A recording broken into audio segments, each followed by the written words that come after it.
পাহাড়, সবুজ এবং প্রকৃতির অনন্য সৌন্দর্যের এক অবিচ্ছেদ্য অংশ হচ্ছে আমাদের পার্বত্য অঞ্চল। এবং যখনই আমরা প্রকৃতির কথা বলি, সবুজের গল্প বলি, সেই সবুজের গল্পের সাথে আমরা যেই বিষয়টাকে একেবারে ওতপ্রোতভাবে আমরা কল্পনা করি, সেই হচ্ছে আমাদের সবুজ শ্যামল পাহাড়ি অঞ্চল, পার্বত্য অঞ্চল, প্রকৃতির অপরূপ সৌন্দর্য এবং আমাদের দেশের এক অবিচ্ছেদ্য অংশ পার্বত্য অঞ্চল। এই পার্বত্য অঞ্চল যখন সবুজ প্রকৃতির জায়গা থেকে কখনো রক্তে রঞ্জিত হয়ে ওঠে, লাল হয়ে ওঠে, তখনই আমাদের মাঝে অস্থিরতা দেখা যায়। আমরা খুব টেনশনে পড়ে যাই যে আমাদের সবুজ কেন লাল হচ্ছে। এই লাল কিন্তু রক্তিম লাল নয়, এই লাল নতুন সূর্যের লাল নয়, ভোরের সূর্যের গল্প নয়। এই লাল হচ্ছে আমাদের সহিংসতা, এই লাল হচ্ছে আমাদের যে অস্থিরতার গল্পের, যেই রক্তে রঞ্জিত হওয়া সবুজ জমিনের লালের গল্প। প্রিয় দর্শক, আমরা কথা বলছিলাম অতি সম্প্রতি আমাদের পার্বত্য অঞ্চলের দীঘিনালায় গুইমারার যে গল্পটি, একটি ধর্ষণকাণ্ড পরবর্তী সেইখানকার অধিবাসী এবং আমাদের সেনাবাহিনী এবং আমাদের আইন শৃঙ্খলা রক্ষাকারী বাহিনীর মাঝে যে অস্থিরতা, যে সহিংসতার গল্প আমরা জানি। এই গল্পটা কেন হয় পাহাড়ে, কেনই বা কিছুদিন পর পর অস্থিরতা তৈরি হয়? আমরা তো চাই শান্তি, আমরা তো চাই সহাবস্থান। এই সহাবস্থান এবং শান্তির মাঝামাঝি যখন অস্থিরতা তৈরি হয়, কেন হয়, এই বিষয়টি নিয়ে কথা বলার জন্য আমাদের স্টুডিওতে আমরা দুজন অতিথির সাথে আমরা বসেছি। আমার ডান পাশে আছেন ব্যারিস্টার নাসরিন সুলতানা মিলি, যুগ্ম সাধারণ সম্পাদক ও আন্তর্জাতিক বিভাগের প্রধান এবি পার্টি, এবং আমার পাশে আছেন ডাক্তার খসরু সামাদ, সামরিক বিশ্লেষক এবং বিশেষজ্ঞ চিকিৎসক। আপনাদের দুজনকে আমাদের স্টুডিওতে স্বাগত সময় দেওয়ার জন্য। আমরা এই অস্থির সময়ে কথা বলছি স্বস্তির গল্প নিয়ে। আমি যদি শুরুতেই ডাক্তার খসরু সামাদ আপনার কাছ থেকে জানতে চাই, আপনি আমাদের পার্বত্য অঞ্চলে ছিলেন, আপনার অভিজ্ঞতা লব্ধ যেই বিষয়, পাশাপাশি অতি সম্প্রতি যে ঘটনাটা ঘটেছে, আপনি যদি আপনার অভিজ্ঞতার জায়গা থেকে আমাদেরকে একটু শেয়ার করেন, আমরা এনলাইটেন হব যে কেন পাহাড়ে কিছুদিন পর পর অস্থিরতা হয়, অস্থিরতার পেছনের গল্পই বা কি, সেখানে কোথাও কোনো ইন্ধন আছে কি না কারো, নাকি কোনো অসন্তোষ অথবা অন্য কিছু? আপনার কাছে কি মনে হচ্ছে? জি, ধন্যবাদ। আমি প্রথমেই আমার বোনের পর যে অত্যাচার হয়েছে এটার সাথে সমমর্মিতা প্রকাশ করছি। আর দর্শক, যে কোনো জাতি, বর্ণ, গোত্র, ধর্ম, আদিবাসী অথবা বাঙালি অথবা সামরিক অথবা বেসামরিক, যেই হোক না কেন, তার সর্বোচ্চ শাস্তি দাবি করে কথায় আসছি। আমাদের সামরিক বাহিনী সম্বন্ধে যেটুকু ধারণা, সেটা হচ্ছে কমিশন হয় বাংলাদেশ মিলিটারি ট্রেনিং একাডেমিতে দীর্ঘদিন পরে, তারপর প্রথম একটা পোস্টিং হয়। তো আমার প্রথম পোস্টিংই ছিল খাগড়াছড়িতে, এই জায়গাতে, এবং কিছুদিন পরে ওখান থেকে আবার ইন্টারনাল পোস্টিংয়ে আমরা চলে আসি গুইমারাতে। এই টোটাল যে ঘটনাটা এই জায়গাতেই বেল্টে হয়েছে, সেই জন্য আমার কিছুটা নস্টালজিয়া আছে। এবং আমি একটা ছোট্ট আমার নিজের স্মৃতিচারণ দিয়েও শুরু করতে চাই। আমি এখনকার মতো তখন যাতায়াত ব্যবস্থা ভালো ছিল না ইন্টারফ্যাক্সে, এবং এখন যে স্যাটেলাইটটা চলে গেছে তখন ছিল না। সুতরাং আমরা সহজে চাইলে পরিবারের সাথে কথা বলতে পারতাম না, এবং এক জায়গা থেকে এক জায়গাতে গেলে পারে ব্যাপক মিলিটারি কাভারেজ নিয়ে যেতে হতো। আমি শুনলাম যে এক জায়গাতে একটা মানুষ আহত হয়ে রক্তাক্ত হয়ে পড়ে আছে। ভালো তথ্য কিছু নাই, কীভাবে আহত হয়েছে, রক্তাক্ত হচ্ছে আমি জানি না। তো আমি এবং আমার যারা সহায়ক প্যারামেডিক্স, তাদেরকে নিয়ে দ্রুত গেলাম। নিয়ে আমরা তাকে যখন নিয়ে আসলাম, জানতে পারলাম যে এই ভদ্রলোককে ইনি কৃষিকাজে নিয়োজিত ছিলেন। এমন সময় বুনো শুয়োর এসে ওনাকে পিছন থেকে চিরে দেয়, তার হাত পা দুটোতেই ব্যাপক ইনজুরি হয় এবং উনি জ্ঞান হারান, ব্যাপক রক্তপাত হয়, হয়তো মৃত্যু হবে এরকমভাবে। তো আমরা নিয়ে আসি, তাকে একই সমমর্যাদায়, একই চিকিৎসায়, একইভাবে সুস্থতা করার পরে, এটা অলমাইটি করেন, কিন্তু কারণ তো অছিলা লাগে, তো উনি সুস্থ হন, উনি চলে যান। তো একজন ডাক্তারের জীবনে একজন অসুস্থ রোগী অল্প কাটার পর ভালো যায়, এটা খুব বড় জিনিস না। এটা কেউ ডাক্তার মনে রাখাটা হয়তো কঠিনই হতো। কিন্তু কিছুদিন পর এক তরুণ খুব সুদর্শন আসলেন, এসে বললেন, স্যার আপনি কি আমাকে চিনতে পেরেছেন? অনেকটা ওই আদিবাসী ভাষায়। আমি বলছেন না। বললো, এই যে ঘটনাটা বললেন আমি সেই। তো ওই পাহাড়ি একটা বড় মোড়ক একটা উনি নিয়ে এসছেন, এটা শুভেচ্ছা স্মারক হিসেবে আমার জন্য। তো আমি একটু ভাবার পর বললাম যে আপনার মোড়কটা আমি গ্রহণ করলাম, আর আমার তো ওখানে খাওয়ার ব্যবস্থা আছে, আমি আপনাকে আবার পাল্টা উপহার দিয়ে দিলাম, এটা আপনি নিলে খুশি হব। লিটারেলি উনি কেঁদে দিলেন। এই ছোট্ট গল্পের 2-3টা মেসেজ আমি দেওয়ার চেষ্টা করছি। এক হচ্ছে তখনকার দিনের পাহাড়িদের এবং এই সামরিক বাহিনীদের আন্তঃসম্পর্ক, সম্প্রীতি কত হার্দিক, কত উষ্ণ, কত প্রাণবন্ত, যে তার মনে হচ্ছে একটা মোরগ নিয়ে যাই। এবং সে আরও অনেক কথা বলেছিল, সেগুলি আমি আলোচনা সংক্ষেপে বলে, আমি রান্না করে দিই, আসলে আমরা একসাথে খাই। এক, দুই হচ্ছে যে আমাদের সেনাবাহিনী বিচ্ছিন্ন কিছু প্রশ্নের মুখোমুখি হইতো, আমাদের নৈতিকতাটা কোন পর্যায়ে ছিল। একটা মোরগ দিয়েছেন, ওইটুকুর ব্যাপারে আমাকে ভাবতে হয়েছে যে এটা নিলে এটার ব্যাখ্যা আমার নিজের কাছে অন্যরকম হতে পারে, আমার অন্যান্যদের কাছে হতে পারে। তাহলে আমরা এটা কত সজাগ ছিলাম। এবং এটা সব কিছু মিলিয়ে আমি একটা ছোট্ট একটা প্রতীকী গল্প বললাম। এবার আসেন যে গল্পটা আমরা এই বিগত 23 তারিখে ঘটনাটা ঘটেছে, এর একটু পূর্বোল্লেখ আসলে দরকার আছে। পূর্বোল্লেখ দরকারটা হলো যে পাহাড়ি জনপদ সম্পর্কে একটু ধারণা খুবই প্রাসঙ্গিক। এখানে পার্বত্য চট্টগ্রাম বলতে আমরা 3টা শহরকে মূলত বুঝি, রাঙামাটি, কক্সবাজার এবং খাগড়াছড়ি। ঘটনাটা খাগড়াছড়িতে, বান্দরবন খাগড়াছড়িতে এটা ঘটনাটা ঘটেছে। এই 3টি জনপদে উপজাতি বা আমরা এই ভিন্ন জাতি বাঙালি ছাড়া, আমরা এভাবে বললে ভালো হবে, আমরা পাহাড়ি বলতাম ওখানে, এটা পাহাড়ি আর একটা হচ্ছে যে বাঙালি। তো এই পাহাড়িরা হচ্ছে প্রায় 40টার বেশি। এবং আমাদের মাথার ভিতর শুধু ঢুকে আছে যে শুধু চাকমা, কিন্তু চাকমা তাদের ভিতর একটি মাত্র। এরকম মারমা, তঞ্চঙ্গা এবং আমি আর নাম বলতে চাচ্ছি না, অসংখ্য আছে। এবং প্রত্যেকের cultural values, cultural standard, cultural attitude, behaviour, pattern, এদের একজনের সাথে একজন 180 ডিগ্রি। এবং তাদের এরিয়া অফ ইন্টারেস্ট ডিফার করে। আমি বলতে চাইছি চাকমার সাথে মারমার সবসময় সার্বজনীনভাবে। আপনি যে সম্প্রীতির গল্প বলছেন, যে আপনাদের সাথে ওই সময়কার যে ইনসিডেন্টের গল্পটা আপনি বলছেন, এই সম্প্রীতির মাঝেও এই অস্থিরতাটার সূত্রপাত কোথা থেকে? আমি সে জায়গাতে আলোচনা শেষ করলে হয়তো সেখানে আমি আসতে পারবো। আমি বলতে চাচ্ছি এটা ইনবিল্ট, অর্থাৎ এত বৈচিত্র্যময় বিভিন্ন নৃজাতি থাকার কারণে তাদের আগের থেকে ছোটোখাটো বা পারস্পরিক অবিশ্বাস ছিল, কিন্তু সেটা এই রক্তক্ষরণ বা পারস্পরিক অস্ত্র ধারণ এটা ছিল না। তা আমি আবার বলতে চাচ্ছি যে এদের যে এরিয়া অফ ইন্টারেস্ট এটাও কিন্তু এক না। এবং চাকমাদের ভিতরে কিন্তু একাধিক গ্রুপ আছে। এবং আমাদের আরেকটা ধারণা হয়েছে বা এরকম বলার চেষ্টা করা হয় যে এটা উপেক্ষিত। তাহলে আমরা একটু গঠনটা একটু দেখে ফেলি। আমরা যদি সবচেয়ে সংবেদনশীল অর্গানাইজেশন হিসেবে যে সামরিক বাহিনী চিন্তা করি, যারা সরাসরি অস্ত্র নিয়ে কাজ করে, সেখানে ব্রিগেডিয়ার জেনারেল পদমর্যাদায় চাকমা জাতির প্রতিনিধিত্ব আছেন। আমি এটা তারপরে সম্মান রেখে বলছি, নিজস্ব যোগ্যতাতে ওখানে গেছেন, কিন্তু যদি কোনো আইনগত বা এরকম কত হীনমন্যতা নিয়ে যদি প্রমোশন প্রোভাইড করা হতো, তাহলে উনি ওখানে যেতে পারতেন না। এই মুহূর্তে মন্ত্রী, নীতি নির্ধারক, ব্যবসায়ী সহ বিভিন্ন চাকমা সহ পার্বত্য চট্টগ্রাম বিষয়ক একটা মন্ত্রণালয় আছে আলাদা, তাহলে তাদেরকে তো আপনি পিছিয়ে পড়া জনগোষ্ঠী বা আমি আর একটা ডাটা দিই আপনাকে, সেটা হলো যে চাকমা শিক্ষিত জনগোষ্ঠীর হার 78-এর বেশি, যেটা বাঙালির থেকে বেশি। তাহলে পারে আমার টোটালটা মেসেজ হচ্ছে যে কোনো ক্রমে তারা উপেক্ষিত নন এবং মোটামুটি একটা হার্দিক পরিবেশ ছিল। কিন্তু তাহলে জেনেসিসটা যদি আমরা খুঁজতে যাই, তাহলে পারে ওই 47-এর আগে চলে যেতে হবে দেশভাগে। আমি সেটাকে টেনে নিয়ে যদি 73-এ আসি, মুক্তিযুদ্ধ উত্তর পর আমার একটা স্বপ্ন ছিল যে একটা যুদ্ধোত্তর একটা ভালো দেশ একটা পাবো, শান্তি। কিন্তু তখন তারা তাদের কিছু প্রতিনিধিত্ব যে তখনকার সরকারের কাছে তারা আবদার করে যে আমার এরকম, কিন্তু বলে যে তোমরা বাঙালি হয়ে যাও। তাহলে আমি তো আসলে বাঙালি না, বা আমি তো আসলে চাকমা না, আমাকে চাকমা বললে আমি চাকমা হবো, মারমা বললে মারমা হবো, আমি ব্রিটিশ দাবি করলে হবো। ফলে এটা তাদের মনোজগতে একটা তীব্র আঘাত হানে এবং এর থেকে তারা আসলে অস্ত্র ধারণ করে। এবং এই অস্ত্র ধারণ প্রক্রিয়া দিনে দিনে কখনো বেড়েছে, কখনো কমেছে, কখনো বেড়েছে, এরকমভাবেই ছিল। তো এটাকে আমি টেনে নিয়ে আসতে চাই সময় অভাবে। 1993 সালে এই সময়কালে আমরা কম বেশি শান্তি বাহিনী আমরা এই 93 থেকে আপনার গল্পটা আবার শুনবো। আমরা একটু জনাব ব্যারিস্টার নাসরিন সুলতানা মিলি আপনার কাছ থেকে যদি আসি, পাহাড়ের এই অস্থিরতার গল্পটা আমরা স্যারের আলোচনা থেকে যদি সূত্রপাত সমীকরণ মিলাতে চাই, সেটা হচ্ছে সম্প্রীতির বন্ধন ছিল সেখানে, সেটেলার এবং আদিবাসী বা নৃগোষ্ঠী যারাই ছিল। সাম্প্রতিক অস্থিরতা বা এর আগে গত বছর সেপ্টেম্বরে একই রকম একটি গল্প থেকে সূত্রপাত, সেখানে একটি অস্থিরতা সৃষ্টি হয়েছে। এর আগে আমরা অনেক ধরনের ইস্যু দেখি, প্রায় প্রতি বছরই কোথাও না কোথাও এরকম একটা সহিংসতা তৈরি হয়।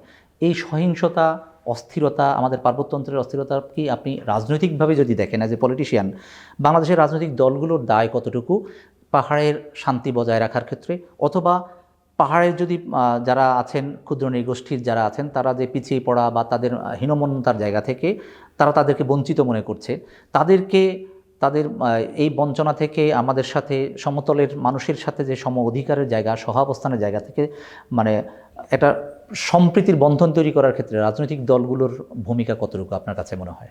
আমার মনে হয় এখানে রাজনৈতিক দলগুলোর ভূমিকাই সবচেয়ে বেশি, বিকজ এই রাজনৈতিক দলগুলো যে কোনো একটা দলই তো ক্ষমতায় আসে ঘুরে ফিরে, তাই না?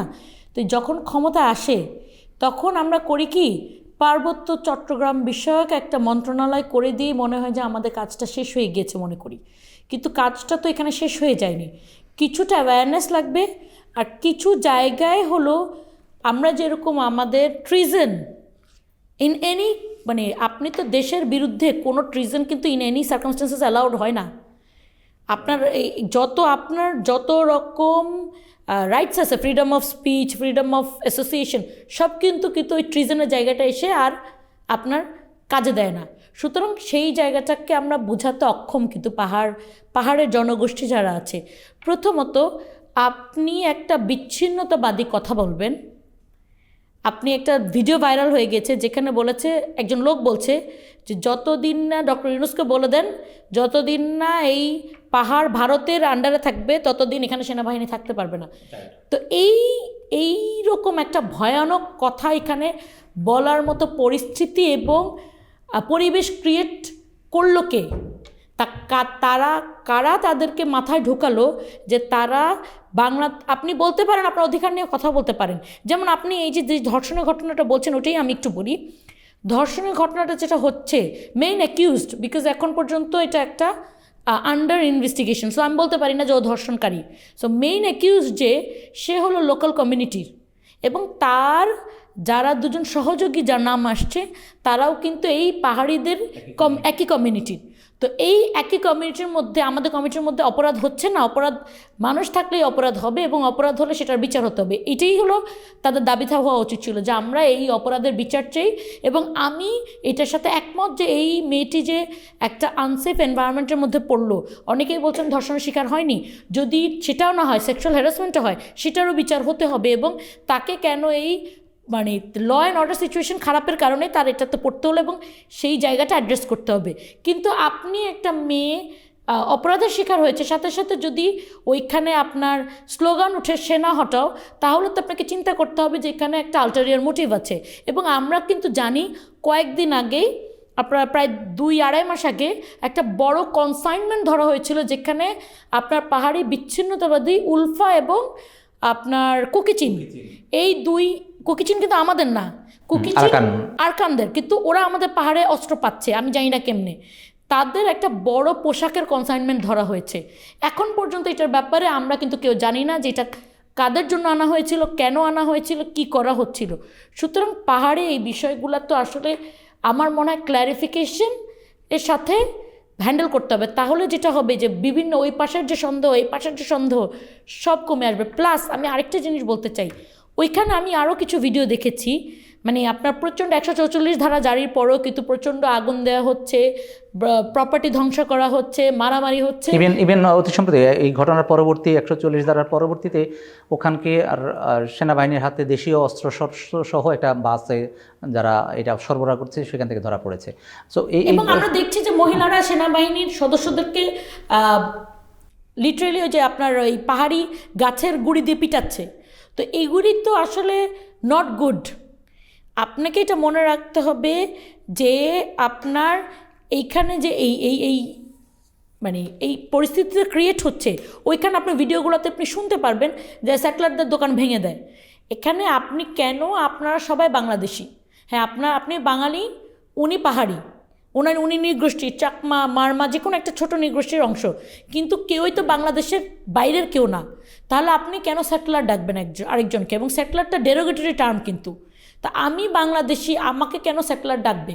এটাও কিন্তু আপনি এটা ঠিক না। এখন আপনার এখান থেকে যারা সমতলের মানে যারা করছে, বাঙালিরা যেটা করছে সেটার শুধু বিচার হবে, পাহাড়িরা কোনো ডেরোগেটরি টার্ম ইউজ করলে বিচার হবে না। এই জায়গা থেকে সরে আসতে হবে। আমাদের যে একটা সুশীল মানে ন্যারেটিভ এই জায়গা থেকে সরে আসতে এই ক্ষেত্রে আপনাদের রাজনৈতিক দলগুলোর জায়গা থেকে আমি যদি গল্পটা তুলতে চাই, সেটা হচ্ছে এই যে সার্বভৌমত্বের প্রশ্ন যেখানে উঠে গেছে। কেউ একজন বলছে যে যতদিন পর্যন্ত এই পার্বত্য অঞ্চল ভারতের অঙ্গীভূত হবে না, ততদিন পর্যন্ত এখানে সেনাবাহিনী থাকতে পারবে না। এটা তো একেবারে সরাসরি দেশের স্বাধীনতা সার্বভৌমত্বের জায়গা থেকে প্রশ্ন উঠে। সেই জায়গায় আমাদের সুশীল সমাজের প্রশ্ন আপনি বলছেন, রাজনৈতিক দলগুলো এখানে সোচ্চার নয় কেন? আমাদের সার্বভৌমত্বের প্রশ্ন উঠে যায়, যেখানে আমার সেনাবাহিনী মার খাচ্ছে, সেখানে সার্বভৌমত্বের গল্পের জায়গায় রাজনৈতিক দলগুলো কতটুকু সোচ্চার? এই জায়গাটাতে আমরা মার খেয়ে যাচ্ছি। এখানে আমার দল থেকে আমি বলবো, আমার স্ট্যান্স খুব ক্লিয়ার।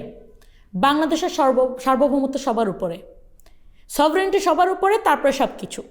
আপনি সভরেন্টি ভেঙে দিয়ে আপনি অন্য কোনো কিছু কি এগুলি জাস্ট হলো সাইড টক।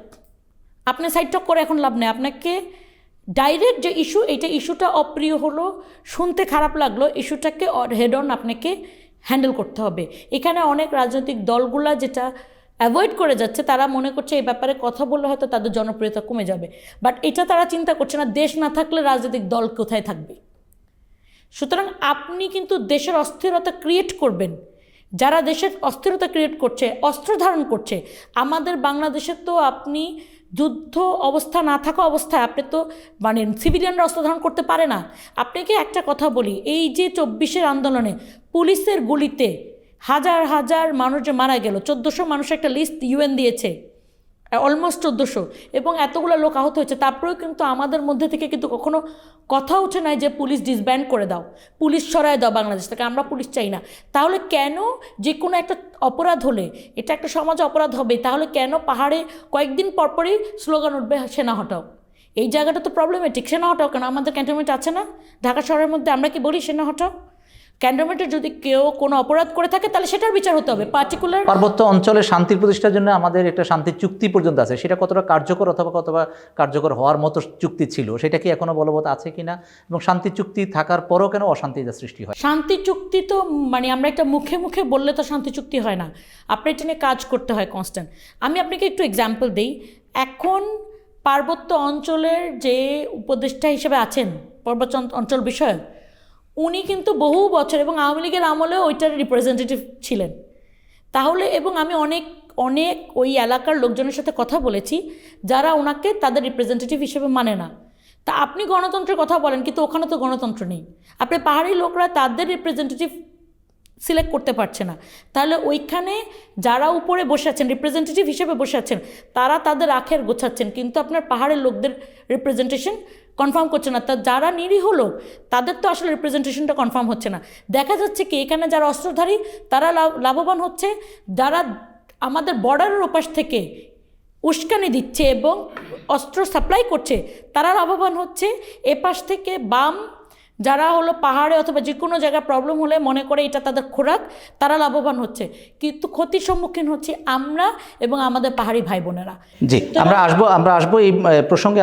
আমি আপনাকে একটু টাচ দিয়ে রাখি, সেটা হচ্ছে এই অস্থিরতার পেছনে শুধুমাত্র কি লোকাল অসন্তোষ বা লোকাল কোনো স্বার্থ, নাকি অন্য কোনো বড় ধরনের কোনো স্বার্থ সংশ্লিষ্ট আছে কিনা, আমরা এই প্রসঙ্গে আসবো। আমরা জনাব ডক্টর খসরু সামাদ, আপনি নিরাপত্তা বাহিনীর জায়গা থেকে আপনি সেখানে ছিলেন। আমরা যদি নিরাপত্তা বাহিনী, আমাদের ওখানের যেসব আইন শৃঙ্খলা রক্ষাকারী বাহিনী আছেন, তাদের ভূমিকার জায়গা থেকে যদি আমরা জানতে চাই, তারা তো সেখানে জনগণের সেবার জন্য, জনগণের ভালোর জন্য যায়। তাদের অ্যাক্টিভিটিস কি সেখানে শান্তি প্রতিষ্ঠার ক্ষেত্রে সামাজিক এবং ওইখানকার লোকাল কমিউনিটির এগেনস্টে চলে যায়, নাকি অন্য কোনো বিষয় আছে? আপনার কাছে কি মনে হয়? আমার যে আলোচনা যেখানে ছিলাম, এটা যদি আমরা টেনে নিই তাহলে এই প্রশ্ন উত্তরটা পাওয়া যাবে।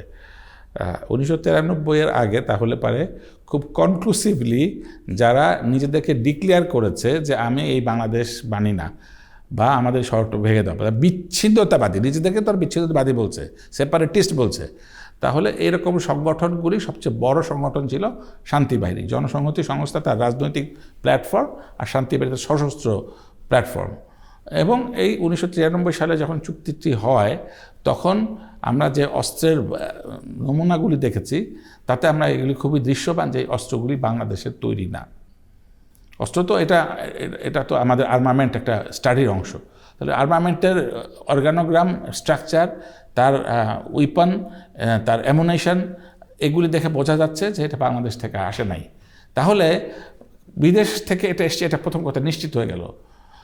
এবং এইগুলি চালানোর মতো যে কেউ চালাতে পারে না। সেক্ষেত্রে আমি যদি একটু ছোট্ট করে আপনার এই প্রসঙ্গে যদি প্রশ্নটা করি, যে বিদেশ থেকে অস্ত্র এসে আমাদের কোথাকার কোনো একটা অঞ্চলের কোনো একটা বাহিনীর হাতে পর্যন্ত পৌঁছে যাচ্ছে, আমাদের বর্ডার কি অরক্ষিত রয়ে গেছে, বা আমাদের আইনশৃঙ্খলা রক্ষাকারী বাহিনী কি এই জায়গায় ব্যর্থতার পরিচয় দিচ্ছে যে অস্ত্রগুলো কীভাবে ঢুকছে, কীভাবে এই বাহিনীর হাত পর্যন্ত পৌঁছে যাচ্ছে? দেখেন, এটা যুগে যুগে যদি আমরা যে কোনো বড় জেনিয়াস জায়গাগুলিতে যাই অথবা দেখি, এখন আপনি ইস্ট তিমুরের উদাহরণ দিতে পারি, আমি কঙ্গোতে ছিলাম প্রাসঙ্গিকভাবে যদি বলি, অথবা ওয়েস্টার্ন সাহারাতে ছিলাম। ওয়েস্টার্ন সাহারা প্রাসঙ্গিকতা একটু বলি, ওয়েস্টার্ন সাহারার পাশে হচ্ছে মরক্কোর ভেতরে, এক পাশে হচ্ছে আলজেরিয়া। তো মরক্কোর যারা আদিবাসী এবং যারা ওই সেটলার, আমি ভাষাটা যদি ওদের মতো করে বলি, এই একই কনফ্লিক্ট অফ দ্য ইন্টারেস্ট ওখানে। তো এরা যারা আদিবাসী তারা ওই পুরনো অস্ত্র ব্যবহার করতো ভাই কিছু, কিন্তু এইটা দীর্ঘদিন ধরে 40 বছর পর্যন্ত টানা কোনো সমাধান আসতে পারে নাই। তার কারণ প্রতিবেশী আলজেরিয়া চাচ্ছিল যে এদের ভেতরে এই কনফ্লিক্টটা থাকুক, এবং তারা দুটো জিনিসই করেছে, সরাসরি আর্মামেন্ট দিয়েছে, অস্ত্র দিয়েছে, এবং অ্যামুনেশন দিয়েছে, এবং তাদেরকে ট্রেনিং দিয়েছে। একটা জিনিস খেয়াল করার ব্যাপার আছে, এখানেও কি কোনো প্রতিবেশী রাষ্ট্র বা খুবভাবে দৃশ্যমান, কারণ ওকে তো আপনি চায়না থেকে ট্রেনিং করিয়ে নিয়ে আসতে পারবেন না, তাকে তো আপনি আমেরিকা থেকে ট্রেনিং করিয়ে নিয়ে আসতে পারবেন না। এই ট্রেনিংটা করতে গেলে তাদের তো পাসপোর্টবিহীন অর্গানাইজেশন, তাহলে তাদের খুব নিকটবর্তী থেকে আসতে হবে। এটা একটা সার্কামস্টেন্সিয়ালি আমরা খুবই স্বাভাবিকভাবে বুঝতে পারছি। নাম্বার ওয়ান, এই প্রসঙ্গ যখন এসেই গেছে, তাহলে এই আলোচনাটাই আমি আবার টেনে নিয়ে আসি, ওগুলো আবার পরে হয়তো করা যাবে। এই সময়কালে একটা ভাইরাল খুব দৃশ্যপটে হয়েছে, সেটা হচ্ছে যে একজন তরুণ একদম দিবালোকে একটা অস্ত্র দিয়ে গুলি করছে। সেই অস্ত্রটি একটি অটোমেটিক উইপন, অটোমেটিক উইপনের স্বয়ংক্রিয়। এই স্বয়ংক্রিয় উইপন যে কেউ ব্যবহার করতে পারে না, এবং এটাও বাংলাদেশে তৈরি সম্ভব না। এবং এর দ্বারা কয়েক রাউন্ড গুলি ছোড়া যায়, এবং যে গুলিগুলি ছোড়া হয়েছে তাতে 200 রাউন্ডের বেশি। মানে আমি বলতে চাই, প্রত্যেকটা আমি প্রামাণিক দলিল উপস্থাপন করতে যাচ্ছি, অমুক দেশ করেছে, তমুক করেছে, এভাবে আমি কথা বলবো না, আমি প্রত্যেকটা সার্কামস্টেন্সে বলবো। তাহলে পারে ওই যে তরুণটি এইরকম ভারী অস্ত্র বহন করতে গেলে তার দীর্ঘদিনের লাগে, ট্রেনিং লাগে। এটা এমন না যে 7 দিনে খোলা জোড়া করে ট্রেনিং করলাম, দীর্ঘদিনের ট্রেনিং লাগে, এবং ট্রেনিংটা একদম অফিসিয়ালি মিলিটারি এবং প্যারামিলিশিয়া দ্বারা ট্রেনিং হতে হয়। এবং তার যে বডি ল্যাঙ্গুয়েজ, উনি খুব দক্ষ বোঝা যাচ্ছে, এবং তার গুলি ছোড়ার বডি ল্যাঙ্গুয়েজের ভেতরে দক্ষতা ছাড়া তার স্নাইপার শট, তাকে কী করতে হবে, এগুলি সব খুব দৃশ্যমান। তাহলে এইগুলি থেকে বোঝাই যাচ্ছে যে দিবালোকের মতো যে এই ট্রেনিংগুলি বাংলাদেশের বাইরে থেকে এসছে।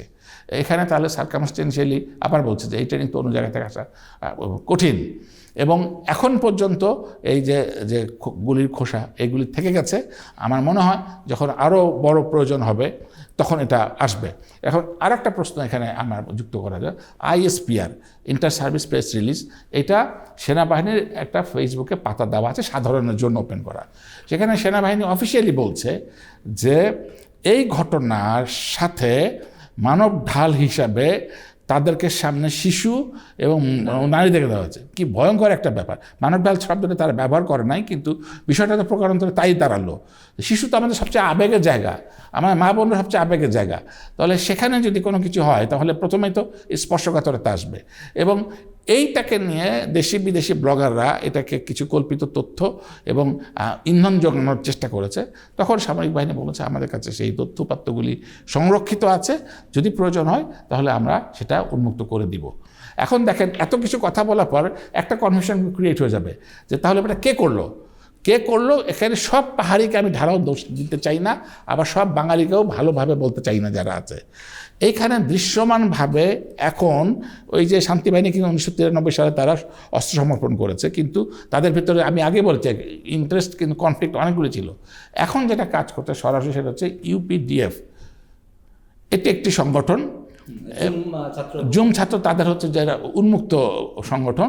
এরও আবার দুটো গ্রুপ আছে, একটা হচ্ছে গণতান্ত্রিক, আর একটা তারা কি জানি না অগ্রান্তন্ত্রিক। এরা তাদেরকে নিজেদেরকে প্রকাশ করেছে এবং অস্ত্র হাতে করেছে, সুতরাং তারা সেলফ ডিক্লেয়ার্ড এনিমি। সুতরাং আমরা যদি মনে করি যে যেহেতু তাদেরকে ট্রেসেবল, তারা তাদের পরিচয় দিচ্ছে, তাদেরকে ধরা সম্ভব, এবং এইরকম ভয়ঙ্কর একটা ঘটনা যারা দিনে দুপুরে করছে, আগুন জ্বালাচ্ছে, টায়ার জ্বালাচ্ছে, রাস্তা বন্ধ করছে। দেখেন, আমি আমার আরেকটা প্রাসঙ্গিকতা আমার খুবই মনে হয়, সময়টা কোনটা জিনিস। এই সময়কালে আমাদের সনাতন ধর্মাবলম্বীরা সবচেয়ে তাদের ধর্মীয় উৎসব করছে, একটা স্পর্শকাতর একটা মুহূর্ত। এবং এই সময় ছুটি হচ্ছে অনেক বড়, তাহলে আমাদের ট্যুরিজমের একটা জায়গা হচ্ছে হিল ট্র্যাক্স। আমাদের ছোট্ট দেশের ট্যুরিজমটা অত্যন্ত সংবেদনশীল, হালকা, তো সবাই ওই পার্বত্য চট্টগ্রামে চলে গেছে। ঠিক এই সময়কালে যে কোনো একটা ঘটনা, আমার সহবক্তা বলেছেন যে ধর্ষণ তো বলা হয়নি, যে আমরা একদমই জানি না, যিনি দাবি করেছেন সেও হচ্ছে পাহাড়ি, এটা না প্রুভেন, কিন্তু দাবি করেছে পাহাড়ি, দাবি মানে যার বিরুদ্ধে এটা গেছে সেও পাহাড়ি, সুতরাং আলোচনাটা তার ভেতরে হওয়া উচিত। ধর্ষণের জন্য অবশ্যই ঘৃণার তার নিজস্ব মতবাদ সব কিছু আমরা দিব, কিন্তু এই জ্বালাও পোড়াও, এই মানুষ হত্যা, 3 জনকে পুড়িয়ে মারা বা গুলি করে হত্যা, এইগুলি তো আসলে কোন মেসেজ দেয়? এবং আমরা একটা রোডম্যাপ ঘোষণা করে ফেলেছি, ফেব্রুয়ারিতে আমাদের ইলেকশন হবে এবং উনি একটা রাজনৈতিক দলের সাথে সম্পৃক্ত আছেন, উনি সহ সবগুলি দল হাঁটি হাঁটি পা পা করে নির্বাচনের দিকে এগুচ্ছে। সুতরাং এখন যদি একটা অস্থিরতা হয়, ব্লাডশেড হয়, তাহলে কারো একটা উদ্দেশ্য যে নাই, এই কথাটা আমাকে উপেক্ষা করা যাবে না। অথবা কোনো দেশের তারা কোনো পরাজিত শক্তিকে তারা প্রচ্ছন্ন বা প্রত্যক্ষভাবে যে সহায়তা করছে না, লজিস্টিক্স সাপোর্ট দিচ্ছে না, টেকনিক্যাল সাপোর্ট দিচ্ছে না, অর্থ দিচ্ছে না, অর্থায়ন করছে না, ইমোশনাল তাদেরকে নার্চার করছে না, এই জিনিসগুলি উপেক্ষা করার আসলে কোনো জি অবকাশ নেই। আমরা আসবো ব্যারিস্টার নাসরিন সুলতানা মিলি, যেই কথাটি শেষ করলেন ডক্টর খসরু সামাদ, যে কেউ না কেউ সেখানে তাদের ইন্টারেস্টেড ইস্যু থেকে তারা খুব পেছন থেকে ইন্ধন দিচ্ছে, যে গল্পটা আমরা একবারে সরাসরি বলতে পারি। আপনার কাছে যেটা কি মনে হচ্ছে যে এরকম ইন্ধন, নাকি আবার এটাও তো হয় যে আমরা আমাদের জায়গাগুলোতে, আমাদের যেসব এরিয়া আছে সেসব এরিয়াতে আমরা আমাদের আইনশৃঙ্খলাটাকে ওইভাবে পূর্ণভাবে প্রতিষ্ঠিত করতে পারছি না বলে ব্লেম গেম দিচ্ছি, যে কেউ না কেউ তাদের স্বার্থ উদ্ধার করছে, এরকম ব্লেম গেম হচ্ছে, নাকি আসলেই কেউ না কেউ এখানে পেছনে কলকাঠি নাড়ছে তাদের স্বার্থ সিদ্ধির জন্য? প্রথমত একদম ক্লিয়ার ফ্যাক্ট হলো আমাদের আইনশৃঙ্খলা পরিস্থিতি ভালো না। এটা আমি অনেকদিন ধরে বলে আসছি। এই যে আইনশৃঙ্খলা পরিস্থিতি যে গ্রিপ স্বরাষ্ট্র মন্ত্রণালয়ের আছে আমাদের দেশের উপরে, এটা নট গুড। কিন্তু সেনাবাহিনী তো মাঠে আছে, তারপরেও কেন আমাদের কেন আইনশৃঙ্খলা পরিস্থিতি? সরি, এটা মাঠে থেকে আমি দৃশ্যমান কোনো, আমি জানি ওরা অনেক কষ্ট করছে তাদের।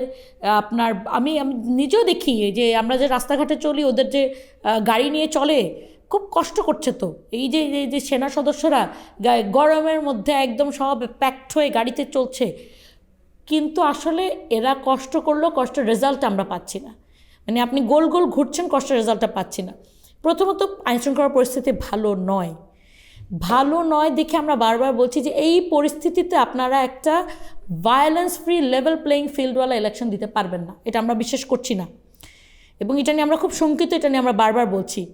এবং এইটার কারণেই আপনি এটা ব্লেম গেম না, এটা না, এই আইনশৃঙ্খলা পরিস্থিতি খারাপের কারণেই কিন্তু যারা পাহাড়ে অশান্তি করছে তারা সুযোগ পাচ্ছে আরও বেশি। অবশ্যই তাদের তো এটা আলটেরিয়র মোটিভ আছে। উনি যেটা বললেন, ইউপিডিএফ তো মানে এটা তো আত্মপ্রকাশ করেছে, এবং আপনি জানেন তাদের নেতাকে, তাদের স্বঘোষিত বিচ্ছিন্নতাবাদী। হ্যাঁ, স্বঘোষিত বিচ্ছিন্নতাবাদী। তো বিচ্ছিন্নতাবাদীর কোনো জায়গা, ট্রিজনের কোনো জায়গা কোনো দেশে নাই, মানে এটা তো কোনো আলাপের জায়গাও নেই। I am sorry, that is no going zone. আপনাকে ইমিডিয়েটলি এটাকে অ্যাড্রেস করতে হবে, তাদেরকে ধরতে হবে, তাদেরকে ডেকে আনতে হবে, তাদের বিচার হতে হবে। ক্লিয়ার বিচার করেন, কোনো অসুবিধা নেই, কিন্তু বিচার হইতে হবে। আপনি এখন ওরা পাহাড়ি বলে ভয় ধরছেন না। যে লোকটা বললো যে যতদিন ভারতের আন্ডারে, তাকে তো আপনার আমাদের যেই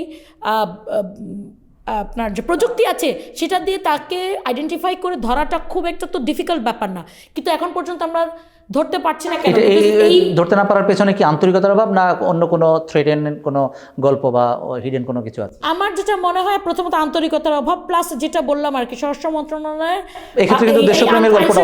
বাহিনীগুলোর উপরে এনাফ গ্রিপ নেই, সুতরাং তাদেরকে দিয়ে এই কাজগুলো আমার মনে হয় করাতে পারছে না। এখানে দুটো জিনিস, একটা হচ্ছে আপনি আইন শৃঙ্খলা পরিস্থিতিকে কন্ট্রোলে আনবেন, আরেকটা হচ্ছে আপনার দেশের সার্বভৌমত্বের প্রশ্ন। কেউ বলছে এই অঞ্চল যদি ভারতের অঙ্গীভূত না হওয়া পর্যন্ত এখানে কোনো সেনাবাহিনী থাকতে পারবে না, এবং এটাকে ভারতের অঙ্গীভূত করার জন্য তারা প্রকাশ্যে ঘোষণা দিচ্ছে। সেটা তো সার্বভৌমত্বের প্রশ্ন। সেই সার্বভৌমত্বের প্রশ্নে যদি একটি দেশের আইনশৃঙ্খলা রক্ষাকারী বাহিনী এবং অ্যাডমিনিস্ট্রেশন, সরকার যদি নীরব থাকে, তাহলে দেশের সার্বভৌমত্বের প্রশ্নে আমরা সাধারণ নাগরিকরা কোথায় যাব? আমরা কি নতুন করে আবার আমাদের স্বাধীনতার, অরক্ষিত স্বাধীনতার দিকে আমরা হাঁটছি কিনা? অবশ্যই, মানে এটাই তো আওয়ামী লীগ চায়। এটাই তো আওয়ামী লীগ দেখাতে চায় যে দেখো আমরা চলে গেলে তোমাদের বর্ডার অরক্ষিত হয়ে যায়। আপনি doctor Yunus, I am sorry, উনি 108 জন 104 জনের এক বহর নিয়ে ইয়াতে গিয়েছেন, কি বলে, জাতিসংঘে গিয়েছেন। যে গিয়ে উনি অনেক ভালো ভালো বক্তৃতা দিচ্ছেন, বক্তৃতা দিয়ে তো লাভ নাই। আপনি যখন আপনার দেশের একটা বড় জায়গা, যেটা নিয়ে বারবার কিন্তু প্রশ্ন হচ্ছে, এটা কিন্তু নতুন না, এখানে তো বারবার ঝামেলা হচ্ছে এবং বারবার কিন্তু যারা ওনার মতো যারা সামরিক বিশ্লেষক বলেন, নিরাপত্তা বিশ্লেষক বলেন, তারা কিন্তু আপনাকে পয়েন্ট আউট করছে মিরসরাই, তারপর ফেনী, এরপরে যে চিকেন নেক যেটাকে বলে, আমাদের চিকেন নেক যেটাকে বলে, এই জায়গাটা অরক্ষিত এবং এই জায়গাগুলোকে সুরক্ষিত করতে হবে, আপনার পাহাড় সুরক্ষিত করতে হবে, না হলে এই বিচ্ছিন্নতাবাদীরা একসময়, এটা আপনাকে মনে রাখতে হবে, আমাদের কিন্তু একটা হিউজ রোহিঙ্গা ইনফ্লাক্সও আছে, যার কারণে ওরাও কিন্তু একটা ফ্যাক্টর এখানে। সুতরাং আপনি যদি এই বিচ্ছিন্নতাবাদীদেরকে কন্টেইন করতে না পারেন, তখন আপনাদের রোহিঙ্গারা সহ মিলে এমন জায়গায় চলে যাবে যে আমাদেরকে হয়তো আরেকটা স্বাধীনতার জন্য আমাদেরকে লড়াই করতে হবে। তাহলে আপনি দেশকে ওই অরক্ষিত জায়গায় ঠেলে দিচ্ছেন কেন? আপনার যারা এই দায়িত্বে দিয়েছেন তারা যদি না পারে, replace and get someone new. But এইটা আসলে আমাদের এটা হইতে দেওয়া যায় না। এবং উনি যেটা বললেন, এটা কিন্তু যে একটা আওয়ামী লীগের একটা ইন্টারনাল ডিসিশন হলো যে ইলেকশন হইতে দেওয়া যাবে না ফেব্রুয়ারিতে। তো ইলেকশন হইতে না দেওয়ার জন্য যত রকম অশান্তি আছে সব রকমই তো তারা করবে। তো আপনার পাহাড়েও করবে, হিন্দু মানে আমাদের সনাতন ধর্মাবলম্বীদের যে উৎসব, এই যে তাদের জনগোষ্ঠীর মধ্যেও করবে, তারপরে আপনার এমনি সিটিতে সবার মাধ্যমেই করবে, যেটা হলো ওদের যে ঝটিকা মিছিল বলেন, যে যাই বলেন, এগুলি তো তারা সব রকম প্রচেষ্টা করবে। এবং তাদের সাথে তো ক্লিয়ারলি, এটা তো আর কি এটা আন্ডারহ্যান্ড অথবা আন্ডার দ্য টেবিল কোনো ব্যাপার না, ক্লিয়ারলি আমাদের প্রতিবেশী দেশ দাঁড়িয়ে গিয়েছে, তাই না? তারা তো বাংলাদেশকে আওয়ামী লীগ হিসেবে চিনে, তারা বাংলাদেশকে বাংলাদেশ হিসেবে তো কখনো দেখেনি। তো তারা আমাদের দেশের একজন খুনি, যার নির্দেশে 1400 মানুষকে মেরে ফেলা হয়েছে মাত্র 36 দিনের মধ্যে, যার নির্দেশে বাংলাদেশের 1400 মানুষকে হত্যা করা হয়েছে, এইরকম একজন খুনিকে যেই দেশ ক্লিয়ারলি জায়গা দিয়েছে, প্রোটেকশন দিচ্ছে এবং তাকে যত প্রকার সাহায্য সহযোগিতা করা দরকার যে বাংলাদেশে সে যেন আবার অধিষ্ঠিত হতে পারে, সব রকম সাহায্য সহযোগিতা দিচ্ছে। এবং মানে বিয়ন্ড অল বর্ডার্স, মানে ওদের সবগুলো দল মিলেই এই সহযোগিতা দিচ্ছে। সেখানে তো আমার এইটা সন্দেহ করার কোনো কারণ নাই যে হয়তো ইন্ডিয়ার হাত নাই, অবশ্যই আছে। কিন্তু আমার প্রশ্ন হচ্ছে, এবং এই যে ভাসুরের নাম মুখে নেওয়া যাবে না, আমাদের প্রতিবেশী দেশ, নো, আপনাকে ডাইরেক্টলি বলতে হবে যে এখানে ভারতের হাত আছে, বিকজ এটা time and time again prove হয়েছে। ওনাদের কাছে, বাংলাদেশ সেনাবাহিনীর কাছে প্রমাণ আছে, যতবার পাহাড়ে ঝামেলা হয়েছে, যতবার আমরা অস্ত্রের উৎস যখন ইনভেস্টিগেশন করা হয়েছে, সবসময় অস্ত্রের উৎস পাওয়া গিয়েছে ভারত থেকে। সুতরাং এবারও যে ভারত থেকে আসছে সেটার আমি সেটা নিয়ে কখনো সন্দিহান না, বরং এটা যে উৎসতে এসেছে সেটা ইনভেস্টিগেশন করে জাতির সামনে ক্লিয়ারলি দেওয়া উচিত। এবং আমাদের এটাও করা উচিত, যেটা আমরা এতদিন আমাদের ব্যাকবোন ছিল না বলে করতে পারি না হাসিনার আমলে, এইটা নিয়ে আপনার জাতিসংঘ থেকে শুরু করে যেসব জায়গায় ইন্টারন্যাশনাল কোর্ট অফ হিউম্যান রাইটসে বিচার দেওয়া যে আমাদের বাংলাদেশে সার্বভৌমত্বতে তারা নষ্ট করার চেষ্টা করছে এবং আমাদের বিভিন্ন এলাকা তারা অশান্তি করার চেষ্টা করছে। জি, কিন্তু প্রশ্ন হচ্ছে, আমরা জানি যে আমাদের একটি পরাজিত শক্তি, আমাদের একটি রাজনৈতিক দল যারা 5ই আগস্টের সময় পালিয়ে গেছে, এবং আমাদের পার্শ্ববর্তী দেশ, আপনি যদি একেবারে স্পেসিফিক নাম সহই আমরা মেনশন করি, আমাদের প্রতিবেশী রাষ্ট্র ভারত এখানে ইন্ধন দিচ্ছে।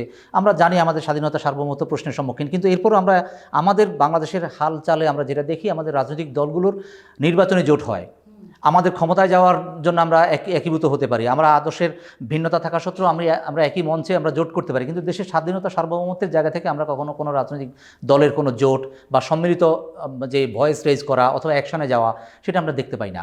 যারা খুশরো সামাদ, একেবারে যদি সংক্ষেপে আমরা বলি, এখানে নারী এবং শিশুকে আপনি মানব ঢাল হিসেবে ব্যবহার করার কথা বলেছেন। আইএসপিআরের প্রেস রিলিজ অনুযায়ী নারী এবং শিশুদের নিরাপত্তা শুধুমাত্র যে পাহাড়ে একেবারে সমস্যার সম্মুখীন হচ্ছে, পাহাড়ে আমরা নিরাপত্তাহীনতায় দেখছি এমন তো নয়। সমতল অঞ্চলে আমরা দেখেছি নির্বাচন কেন্দ্রিক আমাদের একজন অন্তঃসত্ত্বা নারীকে গণধর্ষণ হয়ে গেছে, আমরা সেই বিচারটা কোথাও দেখি নাই। আমরা দেখি নাই যে সাগররুনির মতো সাংবাদিক হত্যার যে গল্প, বিচার হচ্ছে না। বিচারহীনতার সংস্কৃতি আমাদের সমতল এবং পাহাড়ি অঞ্চল সব জায়গায় সমান। সেক্ষেত্রে নারী এবং শিশুদের নিরাপত্তার জায়গা থেকে যদি আমরা দেখি, সরকার এবং সামরিক বাহিনীতে আপনারা যারা পাহাড়ি অঞ্চলগুলোতে আমাদের যেসব বাহিনী আছে, আমাদের যে সেনা ক্যাম্পগুলো আছে, তারা কি একেবারে আন্তরিকতার জায়গা থেকে কিছুটা ঘাটতি আছে? আগে একটু প্রামাণিক দলিল নিয়ে কথা হয়ে যাক। ধর্ষণ শব্দটা সময়কালে বারবার আসছে, ওইটা তো সমতলেও হয়েছে। এখন এটা কেন বারবার করে এই প্রশ্নবিদ্ধটা হয়? এটা যদি বাংলাদেশে এই পর্যন্ত যতগুলি ধর্ষণের মামলা লিপিবদ্ধ আছে এবং তার রায় এবং তার প্রয়োগগুলি যে আমরা একটু কেস স্টাডি হিসাবে যদি দেখি, অদ্যবধি মাত্র একটি প্রামাণিক দলিল প্রমাণ সহ তাকে শাস্তি দিয়ে মৃত্যুদণ্ড দেওয়া সম্ভব হচ্ছে, সেটা হচ্ছে স্বাধীন হত্যাকাণ্ড। আমরা জানি যে স্বাধীন হচ্ছে প্রথম আলোর, এবং সেটা বিচারের দীর্ঘ সূত্রিতার পরে আমি শেষ করলে আমার কথা বলতে পারবো। জি, তো এখানে যিনি ছিলেন সেটা হচ্ছে প্রথম আলোর উনি মালিক। তো খুব এটাকে আমি ইতিবাচকভাবে বলি যে ওনার ক্ষমতা ছিল, অর্থ প্রতিপত্তি মিডিয়া তার হাতে, ফলে রায়কে বিভ্রান্ত হতে দেননি, উনি রায়টাকে প্রতিফলন করতে দিয়েছেন বা সঠিক রায় হয়েছে। কিন্তু এর সাথে সাথে যে আপনি হয়তো বলবার চেষ্টা করেছিলেন যে এটা এত লম্বা, এর ভেতরে 1.5 বছর চলে গেছে, ঈদ চলে গেছে, নতুন কাপড় পরেছে ধর্ষক, মজার মজার খাবার খেয়েছে, এইখানে যদি এই অবস্থা, তাহলে পারে এই এই সমস্যাটা কোথায় হচ্ছে? সমস্যাটা হচ্ছে যখন ধর্ষিতা যিনি হন, আমার বোনটা যেটা হন, তিনি যদি কিশোরী হন বা শিশুও হন, তখন সে আসলে তার এই ঘোরটা কাটতেই সময়টা লেগে যায়।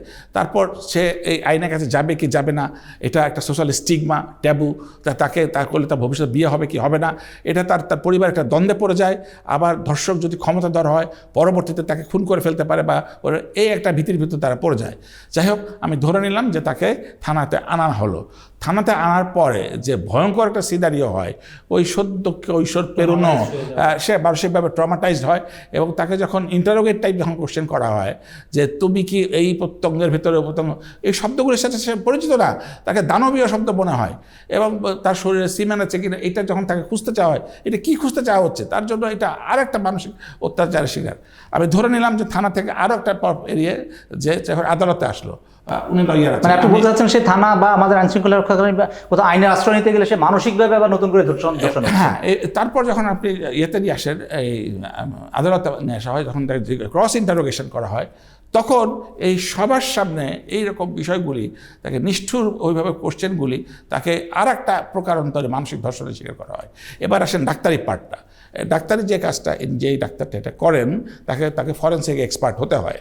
তো ফরেনসিক এক্সপার্ট বাংলাদেশে এতই সীমিত সংখ্যক আছে যে এগুলি করবার জন্য যে এক্সক্লুসিভলি একজন নারী ফরেনসিক এক্সপার্ট হলে অনেক সহজই হয়ে যাবে এবং তার অন্তত যে ফোবিয়াটা এটা কেটে যাবে এবং অ্যাকসেপ্টেবল হবে, সেরকম এই পর্যন্ত দেওয়া সম্ভব হয় নাই। অথচ পাশাপাশি যদি অন্তত আরেকজন প্যারামেডিক্স বা নার্স বা সেটা দেওয়া সম্ভব না হওয়ার কারণে ওই তথ্যগুলি হচ্ছে না। এবার যে প্রসিজিওরে করা হয় সেটা তো আরও বিভৎস বা করা হতো, এটা 2 ফিঙ্গার বলে, যে এইখানে আমি 2 ফিঙ্গার ব্যাখ্যা করতে আমি নিজে বিব্রত বোধ করছি, বাট নোমেনক্লেচারে অনেক কিছু বোঝা যায়। তাহলে পরে কী ঘটনাটা ঘটছে, অতি সম্প্রতি ডিএনএর কথা ভাবা হচ্ছে, কিছু প্রয়োগ হচ্ছে। তো ডিএনএটা করলে হয়তো আমরা কিছু ইতিবাচক পরীক্ষা পেতে পারবো, যদিও এটাও প্রশ্নবিদ্ধ হচ্ছে। তবে সারা পৃথিবীতে এটা একটা যেহেতু একটা থ্রেট, গ্লোবাল একটা থ্রেট, আমরা আশা করছি যে বাংলাদেশ, আমি এটার ভিতরে আরটিও জানাতে চাই প্রয়োজনীয় কর্তৃপক্ষের কাছে, একজন চিকিৎসক হিসাবে, নাগরিক হিসাবে, যে এইটাকে যেন আমরা অ্যাড্রেস করতে পারি এবং লাক্সই প্রযুক্তির মাধ্যম দিয়ে ঘৃণ্য অপরাধীকে যদি আমরা আনতে পারি, তাহলে পারে আমাদের এটা হবে। আপনি শিশু কথা বলেছেন, ধরেন আমি বলাৎকার হয় শিশুরা, মাদ্রাসাতে হয়, শুধু মাদ্রাসাতে হয় আমি ধারাও বলবো না, এখানে হয়, ওই ছোট শিশুর মনেও কিন্তু একইভাবে যে ট্রমার ভেতর দিয়ে যায়। তাহলে পারে এটাকে আমি দিনের বেলা দিনের পর দিন এভাবে যেতে দিব, তাহলে এটার জন্য সমস্যাটা বারবার হচ্ছে যে প্রামাণিক দলিলগুলিকে নষ্ট করে ফেলা হচ্ছে। তাহলে আমরা টেবিল টকে শেষ করি, আবেগে শেষ করি, রাজপথে শেষ করি, আগুন জ্বালায় শেষ করি, কিন্তু যে লাউ সেই কচুরটা থেকে যাচ্ছে। বারবার করে বলছে যে আমাদের সমস্যাটা হচ্ছে প্রমাণ করবার ক্ষেত্রে, আইনের দীর্ঘসূত্রিতার ক্ষেত্রে। সুতরাং খুব সহজে প্রমাণ করতে হবে, and justice delayed justice denied এর থেকে বেরিয়ে এসে প্রামাণিক দলিলের কথা বলছেন। আমরা যদি একেবারে একটু প্রসঙ্গটা আমরা সমতলের একেবারে সেন্ট্রালাইজ পজিশনে আসি, সেটা হচ্ছে আমরা দেখেছি মুনিয়া হত্যাকাণ্ডের পরবর্তীতে যে ধর্ষণ পরবর্তী হত্যা, আমরা আমাদের বিচারিক জায়গা থেকে আমরা যে রিপোর্ট পেয়েছিলাম, আমাদের চিকিৎসার জায়গা থেকে, যে মুনিয়াকে কেউ ধর্ষণ করেনি, এরকম গল্প হয়ে এসেছে। তনুকে ভাল্লুক আক্রমণ করেছে, ভাল্লুকের আক্রমণে তনু মারা গেছে, এরকম গল্প আমরা শুনেছি। এই জায়গাগুলো যখন আমাদের চাক্ষুষ উদাহরণ হয়ে থাকে, তখন আমাদের যারা ভিকটিম তারা তো আইনের আশ্রয় নিতে ভয় পায়। এটা একটা দিক। আমরা আসবো যে শেষে, আমরা একেবারে শেষের দিকে জনাব নাসরিন সুলতানা মিলে আমরা অনেক গল্প করেছি, আমরা মূলত সমস্যাগুলো নিয়ে আলোচনা করেছি। আমরা যদি সমাধানের বা উত্তরণের পথ খুঁজতে চাই, আমরা এক্ষেত্রে যদি একেবারে আমাদের সামাজিক উদ্যোগ, রাজনৈতিক সংস্কার নাকি প্রশাসনিক দৃঢ়তা, সমাধানের ক্ষেত্রে পাহাড় এবং সমতল যে অস্থিরতা, যে সমস্যার গল্প, এই উত্তরণের পথে আমাদের কোনটা জরুরি? সমাধানটাই সবচেয়ে ইম্পর্টেন্ট। মানে আমরা প্রবলেমের সোর্স নিয়ে অনেক কথা বলতে পারি, বাট সমাধানটাই হলো এখন একমাত্র পথ। আপনি যে 3টা সোর্সের কথা বলবেন, 3টা অপশনের কথা বলেছেন, কোনটা বেটার না, এই 3টাই আমাদের একসাথে লাগবে। আপনার সমাধানের জন্য সামাজিক সম্প্রীতিতে তো খুবই ইম্পর্টেন্ট। এই যে পাহাড়ি এবং বাঙালি যে ডিভিশন, এই ডিভিশনের জায়গাটা ভুলে যেতে হবে। আমি ঢাকায় থেকে আমার পাশের বাসায় যদি একজন বরিশালের লোক থাকে, আমি যে নোয়াখালীর লোক, ধরেন নোয়াখালী বরিশাল একটা থাকে, তো আমি যদি বলি এই বরিশালের পাশে আমি থাকবো না, এটা কিন্তু আমি বলতে পারি না। সুতরাং সেই জায়গাটাকে ডেভেলপ করে ফেলতে হবে। যে পাহাড়ি বাঙালিরা যে বলতেছে না, যে আগুন দেওয়ার সময় বলতেছে সেটলারের দোকান আগুন দিয়ে দেয়, এই জায়গাটা যেন তারা করতে না পারে, এই সম্প্রীতির জায়গা, অ্যাওয়ারনেসের জায়গাটা ক্রিয়েট করা। দ্বিতীয়ত প্রশাসনিক, আপনি শুধু সম্প্রীতি তো মানুষই, সুতরাং আপনি শুধু ভালো কথা দিয়ে গান্ধীগিরি করে তাদের মধ্যে আপনি সব কিছু ভালো করে দিতে পারবেন না। সুতরাং প্রশাসনিক জায়গাটাকে খুব স্ট্রংলি অ্যাপ্লাই করতে হবে, আপনার ল এনফোর্সমেন্ট, এবং যে কোনো বাত্যয়কে আপনি ইমিডিয়েট অ্যাড্রেস করে এই জায়গাটা ঠিক করা। এবং তৃতীয়ত রাজনৈতিক প্রত্যেকটা দলের কিছু বিষয়ে একাত্মতা থাকা, বা প্রথমত বাংলাদেশের সার্বভৌমত্বের ক্ষেত্রে, মানুষের অধিকারের ক্ষেত্রে, এবং মানুষের উপকার যেখানে হয় সেই জায়গায় আপনার প্রত্যেকটা রাজনৈতিক দলকে একমত হইতে হবে। এবং একমত যদি হতে না পারে, আপনাকে আমি বলে রাখি, আওয়ামী লীগের মতো অন্যান্য দলও কিন্তু ইতিহাসের পাতায় বিলীন হয়ে যাবে। বিকজ আপনি জনগণকে যদি ফার্স্ট না রাখেন, ওই যে বলে না ব্যক্তির উপরে দল, দলের উপরে দেশ, এই জায়গাটা যদি শুধু মুখে মুখে বলেন, সব জায়গায় বলে বেড়ান, এবং আমাদের অনেক মানবাধিকার এই সেই আছে, শুধু মুখে মুখে বলেন, বাট প্র্যাকটিস না করেন, আপনি হবে না। সুতরাং আমার মনে হয় অন্তত এই মুহূর্তে ডক্টর ইউনূসের ফেরত এসে একটা সর্বদলীয় মিটিং ডেকে, আগের মতো সর্বদলীয় মিটিং না যেখানে উনি সবাই ডেকে ভালো আছেন, চা খায় যান, বিস্কিট খায় যান, মানে ধরেন আপনার যমুনার বিস্কিট খেয়ে চলে আসা, এইটা অ্যাকচুয়ালি সর্বদলীয় মিটিং ডেকে বসা, যে পাহাড়ের এই ব্যাপারটাকে নিয়ে আমরা কী সমাধান করব, এবং কী সমাধান ইমিডিয়েট, মানে ধরেন 2 দিনের মধ্যে। ওই কনসেনসাস কমিশন করে দিয়ে আপনারা সবাই মিলে চা নাস্তা খাইলো, তারপর দুপুরবেলা করলা ভাজি, সাগরের মাছ এবং মুরগি ভুনা দিয়ে ডাইল দিয়ে ভাত খেয়ে, দই দিয়ে ডেজার্ট শেষ করে হাত চাটতে চাটতে কী এখন হবে, এগুলি না। ইমিডিয়েট বসে 2 দিনের মধ্যে, মানে আপনার লং টার্ম, শর্ট টার্ম, কারণ এগুলি সমাধান আছে সবার কাছে। আমি যারা ওনাদের মতো বিশ্লেষক, তাদের কাছে পাতার পর পাতা লেখা আছে। আপনার এখন সদিচ্ছার দরকার। সবাই মিলে বসে আমরা কীভাবে থেকে অ্যাড্রেস করব, কত দ্রুত এই জায়গাটাকে হ্যান্ডেল করা যায়, এবং যদি দরকার হয়, আমি বলছি যদি দরকার হয়, সেনা ক্যাম্প আরও বাড়াতে হবে। জি, জনাব খসরু সামাদ, একেবারে সংক্ষেপে সমাধান। পৃথিবীর সব কিছুই সমাধানে এগুলি কনফ্লিক্ট রাজনৈতিক, এটা হচ্ছে প্রথম কথা।